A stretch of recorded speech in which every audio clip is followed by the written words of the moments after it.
او خدایه د بلال د یو اذان د برکته د دې سپینو څخه مخکې دغه تور جنت ته بوځې او هغې که څه خطا کړي وي مالی سزا راکړئ زما په ثوابونو زما مور جنت ته بوځي او خدایه پښتانه ډېر په دنیا کې ګرځېدلي او خدایه پښتانه خو کور په کور جنت ته بوځي د مور یو ورکوټی نظم دی چې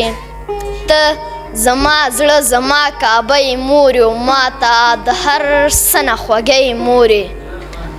ته مې پښتو ته مې ایمان یې مورې او زما د جوبل زړه ارمان یې مورې زما خو کور په تا آباد دی مورې او چې د چا نه هغه برباد دی مورې او په ژوندانه یم لکه مړی مورې ستا نه بغیر یم نیمګړی مورې او څوک چې د مور په دعا رنګ وي هغه که تور که غنم رنګ وي د قد نه چیت وي او که دنګ وي مړه که هر څومره بدرنګ وي خو د رب کار دی رب یې نه بدرنګوي نه مننه یې توجه څخه